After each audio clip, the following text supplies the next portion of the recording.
Hello दोस्तों, आपको हमारे यूट्यूब चैनल कंप्लीट शिक्षा पर स्वागत है। तो हम लोग यहाँ पर अपने करंट के जितने भी महत्वपूर्ण प्रश्न बन सकते हैं उसको हम लोग देखते हैं। तो आपसे आगे बढ़ने से पहले एक छोटी सी रिक्वेस्ट है कि आप हमारे यूट्यूब चैनल पर नए हैं तो आप इस वीडियो को अंत तक देखें, और आपको यदि ये वीडियो अच्छा लगा हो तो आप इसे लाइक करें, सब्सक्राइब करें और अपने दोस्तों के साथ भी शेयर करें, ताकि जिससे बहुत सारे लोगों को इसका फ़ायदा मिल सके। तो चलिए हम बात करते हैं अपने पहले प्रश्न की। तो हमारा यहाँ पर पहला प्रश्न है, भारतीय आयुध निर्माणी के अध्यक्ष किसे बनाया गया है? तो देखिए यहाँ पर 4 ऑप्शन आपको नज़र आ रहे होंगे। पहला है हरि मोहन, बी में है आपका राजीव महर्षि, सी में है HR खान और डी में है रंजना नारायण। तो यहाँ पर 4 ऑप्शन आपको दिख रहा है और इसमें आपका इस प्रश्न का सही आंसर हो जाएगा हरि मोहन। तो हम लोग जानेंगे कि भारतीय आयुध निर्माणी क्या होता है।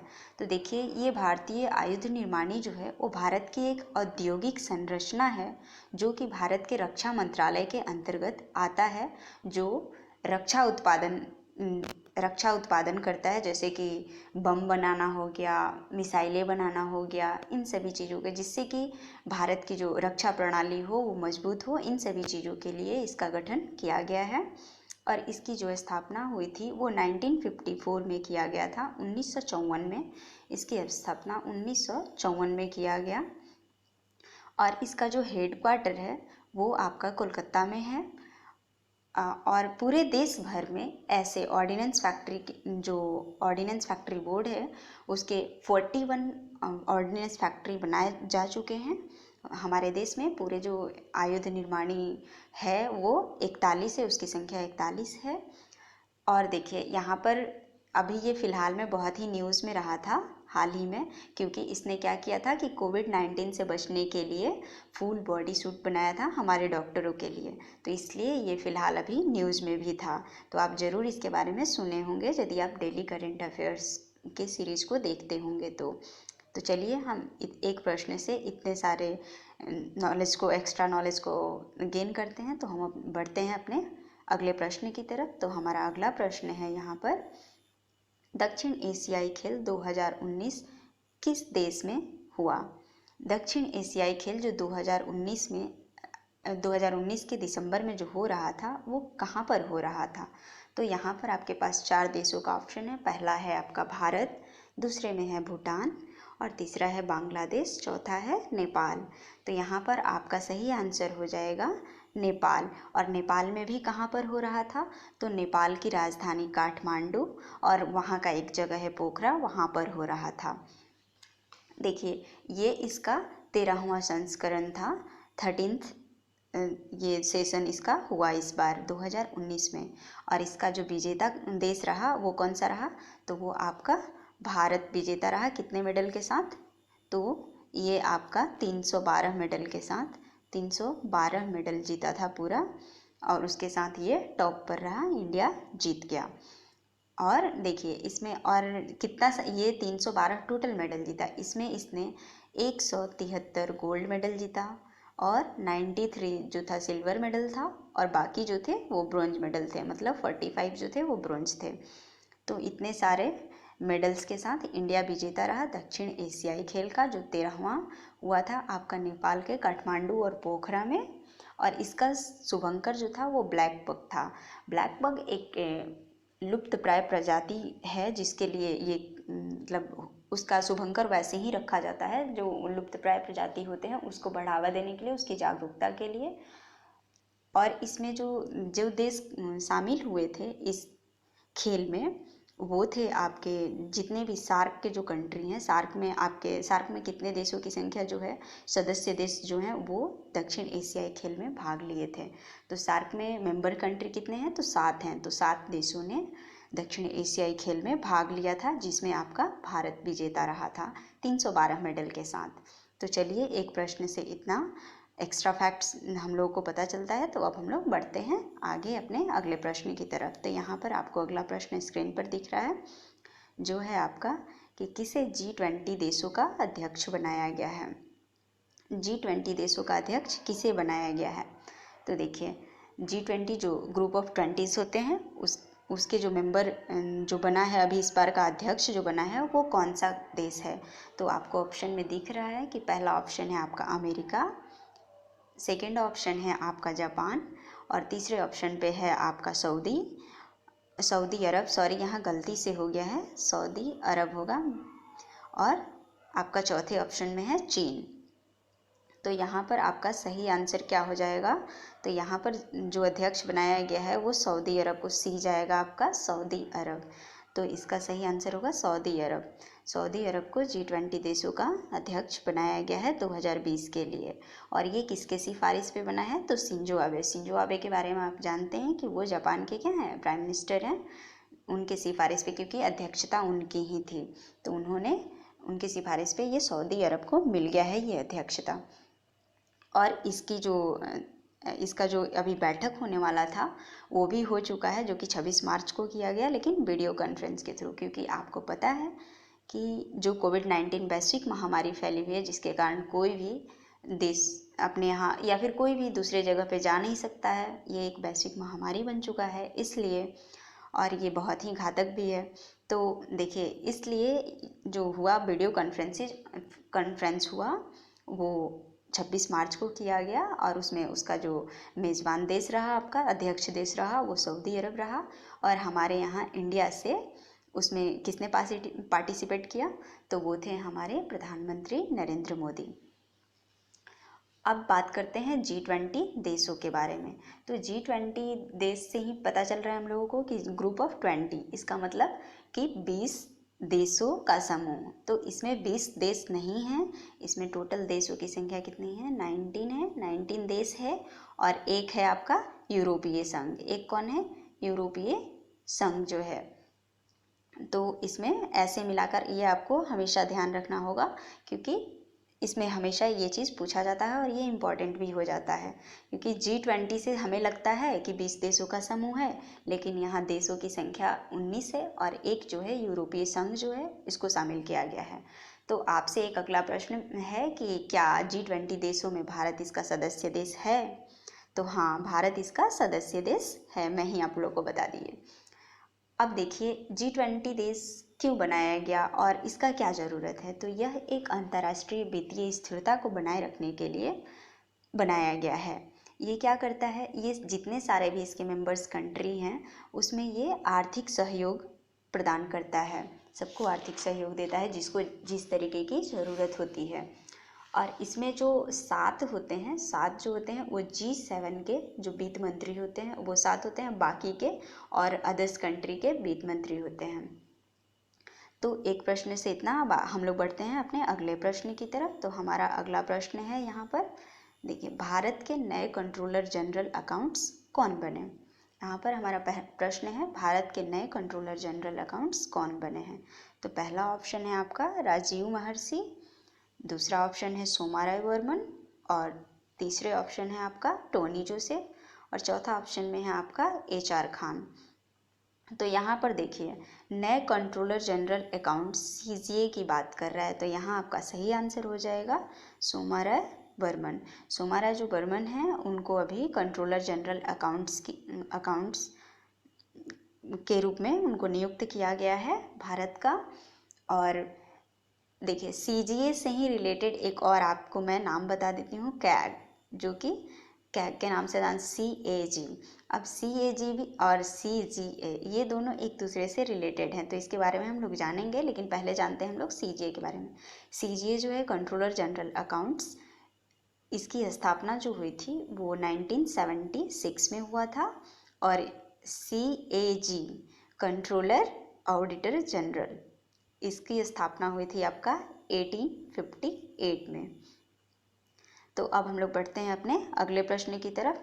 इस प्रश्न से आपको ये याद रखना है कि जो हमारे अभी कंट्रोलर जनरल अकाउंट्स बने हैं वो बने हैं सोमाराय बर्मन। तो हमारा अगला प्रश्न है, चलिए हम देखते हैं अपना अगला प्रश्न को, कि मित्र शक्ति जो युद्ध अभ्यास हुआ है वो भारत और किस देश के बीच होता है। मित्र शक्ति युद्ध अभ्यास भारत और किस देश के बीच होता है। तो पहला एक तो हो गया आपका भारत, लेकिन दूसरा कौन सा कंट्री है जिसके साथ मित्र शक्ति युद्ध अभ्यास हुआ है, ये हो चुका है आपका। तो ये है आपका मित्र शक्ति अभी जो हुआ है इसमें ऑप्शन देखिए, पहला ऑप्शन है नेपाल, सेकंड में है मालदीव और श्रीलंका और फिर भूटान। तो इसमें आपका सही आंसर हो जाएगा श्रीलंका, क्योंकि मित्र शक्ति जो है भारत और श्रीलंका के बीच का युद्धाभ्यास है और इस बार इसका 7वां संस्करण हुआ था। और कहाँ पर किया गया था ये? पुणे के सौंद स्टेशन में किया गया। ये मित्र शक्ति जो युद्धाभ्यास है उसके मतलब उसको कब से स्टार्ट किया गया है? तो ये आपका 2012 से स्टार्ट किया गया है, 2012 से। लेकिन इसकी स्थापना इसलिए की गई थी, मित्र शक्ति जो युद्धाभ्यास है इसकी शुरुआत ये देखने के लिए किया गया था कि जो दक्षिण एशियाई देश हैं या हिंद महासागर का जो क्षेत्र है उससे चीन के प्रभाव को कम करने के उद्देश्य से इसका किया गया था, क्योंकि चीन की नीति ही है कि पहले इतनी ज़्यादा वित्तीय सहायता दो जो हिंद महासागर से सटे हुए हैं या फिर जो भी है, जैसे पाकिस्तान हो गया, अभी श्रीलंका में भी वो अपना एक बंदरगाह बनाया हुआ है जिसमें उसकी बहुत ज़्यादा हिस्सेदारी है। तो ऐसे में वो इतना ज़्यादा वित्तीय सहायता दे देता है जिससे कि वो देश वापस कर ही नहीं पाता है और इसलिए उसमें पार्टनरशिप हो जाता है और फिर धीरे धीरे वो अपना लेता है, पूरा हड़प लेता है। तो इस टाइप की नीति के बचाव के लिए ये मित्र शक्ति युद्धाभ्यास की शुरुआत की गई थी।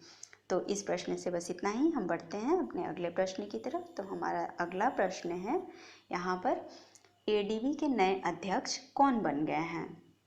देखिए यहाँ पर एडीबी के बारे में बात किया जा रहा है, तो हम पहले ऑप्शन देखते हैं। तो यहाँ है पहला ऑप्शन में मसात्सुगु असाकावा। मसात्सुगु है, वैसे टाइपिंग नहीं हो पा रहा था इसलिए मैंने आपको ऐसे ही लिख दिया, लेकिन आप मेरी वॉइस पे ध्यान देंगे। मसात्सुगु इतना से भी आपको पकड़ में आ जाएगा, आपको तो सिर्फ ऑप्शन देखने होते हैं। तो यहाँ पर है मसात्सुगु असाकावा, सेकंड पे है आपका आंद्रे अजाले और थर्ड पे है आपका टोनी जोसेफ और फोर्थ पे है आपका एचआर खान। तो यहाँ पर आपका सही आंसर क्या हो जाएगा? मसात्सुगु असाकावा, जो एडीबी के अभी नए अध्यक्ष बन गए हैं। ये बहुत ही इंपॉर्टेंट क्वेश्चन है क्योंकि इनका हाल ही में नियुक्ति हुआ है, तो इसलिए इम्पोर्टेंट हो जाता है। तो एडीबी के जो अभी अध्यक्ष बन गए हैं वो आपके कौन बन गए हैं? मसात्सुगु असाकावा। अब हम लोग जानेंगे एडीबी के बारे में। एडीबी क्या है? सबसे पहले जान लेते हैं कि इसकी स्थापना कब हुई थी। वो आपकी इसकी स्थापना हुई थी 19 दिसंबर 1966 को। 19 दिसंबर 1966 में इसकी स्थापना हुई थी। और इसका फुल फॉर्म क्या होता है? Asian development bank. इसको हिंदी में आप कह सकते हैं एशियाई विकास बैंक। और इसकी स्थापना इस उद्देश्य से किया गया था कि जिससे कि आर्थिक विकास को आसान किया जा सके, आर्थिक विकास में सहयोग दे ये बैंक। और आपसे इससे एक और भी प्रश्न इम्पॉर्टेंट है जो पूछा जाता है कि एडीबी किस टाइप का संगठन है, किस प्रकार का संगठन है? तो ये एक क्षेत्रीय संगठन है। हम लोग जानेंगे कि एडीबी में सदस्य देशों की संख्या अभी कितनी है। तो वो है आपका 68 कंट्री जो है अभी एडीबी के सदस्य हैं। और हम लोग अध्यक्ष के बारे में तो जान गए यहीं पे, मसात्सुगु असाकावा जो है। हाँ, अब एक इस हेडक्वार्टर के बारे में जान लेते हैं। एडीबी का हेडक्वार्टर कहाँ है आपका? तो वो है आपका मनीला, फिलीपींस में। अब इस प्रश्न से इतना ही। हम बढ़ते हैं अपने अगले प्रश्न की तरफ। तो चलिए, हमारा अगला प्रश्न है यहाँ पर, अंतर्राष्ट्रीय दिव्यांग दिवस कब मनाया जाता है? तो देखिए यहाँ पर आपका 4 प्रश्न है। पहला है 2 दिसंबर, सेकंड है आपका 3 मई को, तीसरा है आपका 4 दिसंबर, चौथा है आपका 5 अक्टूबर। तो दिव्यांग दिवस आपका कब मनाया जाता है? तो वो मनाया जाता है आपका, यहाँ पर हो जाएगा आपका 3 दिसंबर। सॉरी, यहाँ पर मई लिखा गया है पर यहाँ पर आपका हो जाएगा क्या, ये काट देंगे, इसको क्या कर देंगे, यहाँ दिसंबर कर देंगे। तो अंतर्राष्ट्रीय जो दिव्यांग दिवस है वो आपका 3 दिसंबर को मनाया जाता है पूरे। और इसको कौन मनाता है? तो संयुक्त राष्ट्र महासभा द्वारा इसको मनाया जाता है। संयुक्त राष्ट्र महासभा के द्वारा अंतर्राष्ट्रीय दिव्यांग दिवस को मनाया जाता है। और जैसा कि आप जानते हैं कि हमारे जो प्रधानमंत्री जो अभी फ़िलहाल में भी हैं, वो अपने पहले वर्ड को सबको यूज़ करने के लिए आह्वान किए थे कि पूरे देशवासियों, आप विकलांग के जगह पे आप दिव्यांग शब्द को प्रयोग करें। लेकिन अभी भी ये चीज़ देखा जाता है कि दिव्यांग को लोगों ने तो मान लिया, हाँ दिव्यांग कहा जाएगा, लेकिन अभी भी दिव्यांग के प्रति लोगों का नज़रिया जो पहले था वही है। तो देखिए, अब दिव्यांग दिवस जो है, अंतर्राष्ट्रीय दिव्यांग दिवस, वो संयुक्त राष्ट्र महासभा के द्वारा तो मनाया जाता है, और इसकी शुरुआत जो हुई थी मनाने का वो 1992 से हुआ है, 3 दिसंबर 1992 संयुक्त राष्ट्र महासभा इसको मनाता है। और यदि आप यहाँ तक आप वीडियो मेरा देख रहे हैं, आपको यदि हमारी मेहनत अच्छी लग रही है तो आप इसे सब्सक्राइब ज़रूर करें और पूरा वॉच ज़रूर करें, देखें, अपने दोस्तों के साथ भी शेयर करें, क्योंकि आप लोग भूल जाते हैं देख करके वीडियो, इसलिए मुझे यहाँ पर बोलना पड़ा। तो चलिए हम बढ़ते हैं अपने अगले प्रश्नों की तरफ। तो हमारा अगला प्रश्न है, सैयद मुश्ताक अली ट्रॉफ़ी किस खेल से संबंधित है? तो देखिए, सैयद मुश्ताक अली ट्रॉफ़ी एक ट्रॉफ़ी का प्रकार है, वो किस खेल से संबंधित है, ये प्रश्न आपसे पूछा गया है। तो पहला है आपको ऑप्शन में हॉकी, दूसरा है आपका फुटबॉल, तीसरा है क्रिकेट, चौथा है टेनिस। तो यहाँ पर ये जो है किस खेल से संबंधित है, तो ये हो जाएगा आपका यहाँ पर क्रिकेट से संबंधित एक ट्रॉफ़ी है, सैयद मुश्ताक अली ट्रॉफ़ी। चलिए हम बढ़ते हैं अपने अगले प्रश्न की तरफ। तो हमारा अगला प्रश्न है यहाँ पर कि किसने अंतर्राष्ट्रीय मैचों की T20 में 13 गेंदों में बिना रन दिए हुए 6 विकेट लेकर रिकॉर्ड बनाया? देखिए, ये एक बहुत ही प्राउड की बात है कि किसी ने 13 ओनली सिर्फ 13 बॉल्स में 6 विकेट को ले लिया और बिना रन दिए हुए, एक रन भी नहीं दिया, ऐसा रिकॉर्ड किसने बनाया है? तो आपको यहाँ पर 4 खिलाड़ियों का नाम दिख रहा होगा। तो पहला में दूती चंद है, और बी ऑप्शन में अंजलि चंद है। ये एक दूसरे से मैच कर रहा था नाम, इसलिए मैंने रखा है। और यहाँ पर देखिए, तीसरा नंबर में स्टीव स्मिथ है और चौथे नंबर में मिताली राज है। तो यहाँ आपका सही आंसर क्या हो जाएगा? अंजलि चंद, जो कहाँ की हैं, जो नेपाल की हैं। ये अंजलि चंद नेपाल से हैं, और जिन्होंने 13 गेंदों में ही 6 विकेट लेकर के एक वर्ल्ड रिकॉर्ड बनाया है अपना। तो इस प्रश्न से इतना ही। हम बढ़ते हैं अपने अगले प्रश्न की तरफ। तो देखिए, यहाँ पर अगला प्रश्न है हमारा, हॉर्नबिल फेस्टिवल भारत के किस राज्य में मनाया जाता है? ये मोस्ट इम्पॉर्टेंट क्वेश्चन है आपका, ये बहुत सारे एग्ज़ाम में पूछा जा चुका है, और इसलिए इसको आप अच्छे से देखें और याद भी रखें, क्योंकि इससे रिलेटेड और भी है। जैसे एक हॉर्नबिल फेस्टिवल है, दूसरा पक्के पागा हॉर्नबिल फेस्टिवल। तो आज हम लोग ये दोनों प्रश्नों के बारे में इसी प्रश्न में बात करेंगे। तो देखिए, यहाँ पर ऑप्शन देखते हैं। पहला तो है नागालैंड, दूसरा है आपका अरुणाचल प्रदेश, तीसरा है सिक्किम, चौथा है मिजोरम। तो यहाँ पर सही ऑप्शन क्या हो जाएगा आपका? नागालैंड। हॉर्नबिल फेस्टिवल जो है वो नागालैंड में ही मनाया जाता है। देखिए, हॉर्नबिल एक पक्षी है जो लुप्तप्राय प्रजाति है। मैंने आपको बताया कि लुप्तप्राय प्रजातियों के को विशेषकर उसको संरक्षित करने के लिए, उस पर जागरूकता फैलाने के लिए कुछ न कुछ किया जा रहा है।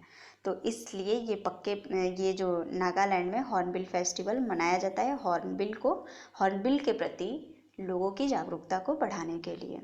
तो हम लोग अब जानते हैं पक्के पागा हॉर्नबिल फेस्टिवल जो है वो किस राज्य में मनाया जाता है। तो देखिए, पक्के पागा हॉर्नबिल फेस्टिवल जो है वो आपका अरुणाचल प्रदेश में मनाया जाता है। तो हम लोग यहाँ बात कर रहे थे नागालैंड का हॉर्नबिल फेस्टिवल का। तो नागालैंड में मनाया जाता है, तो नागालैंड के बारे में जानते हैं। नागालैंड की जो स्थापना हुई थी वो 1 दिसंबर 1963 को हुआ है, और इसी दिन, इसके स्थापना दिवस के दिन ही ये हॉर्नबिल फेस्टिवल को मनाया जाता है, 1 दिसंबर के दिन। यहाँ के जो सीएम हैं वो हैं आपके नेफ्यू रियो, और जो यहाँ के गवर्नर हैं, राज्यपाल हैं, वो आपके हैं RN रवि। तो इस प्रश्न से इतना ही। हम बढ़ते हैं अपने अगले प्रश्न की तरफ। तो आइए, हमारा अगला प्रश्न है यहाँ पर कि गूगल की जो पेरेंट कंपनी है अल्फ़ाबेट, उसके जो नए CEO बने हैं वो कौन है? ये भी बहुत इम्पोर्टेंट है। तो यहाँ पर जो अल्फ़ाबेट के नए CEO कौन बन गए हैं, जो कि गूगल की ही पेरेंट कंपनी है। तो यहाँ ऑप्शन देखेंगे हम। ऑप्शन ए में है आपका लैरी पेज, बी में है आपका सुंदर पिचई, और सी में है आपका चार्ल्स बैबेज, और डी में है आपका टोनी जोसेफ। तो यहाँ पर आपका सही आंसर क्या हो जाएगा? सुंदर पिचई। सुंदर पिचई गूगल के भी CEO थे पहले, और अभी हैं भी, और वो अब किसके भी बन गए हैं? तो वो अब अल्फ़ाबेट के भी बन गए हैं CEO। मतलब गूगल के भी बन गए और उसके पेरेंट कंपनी के भी CEO कौन हो गए हैं? सुंदर पिचई। अब देखिए हम लोग गूगल के बारे में जानते हैं। तो गूगल का फुल फॉर्म होता है आपका global organization of oriented language of earth. इसका फुल फॉर्म क्या होता है? Global organization of oriented group language of earth. Google की जो स्थापना हुई थी वो आपका 98 में हुआ था और इसका जो हेड क्वार्टर है वो आपका कहाँ है? कैलिफोर्निया USA में है।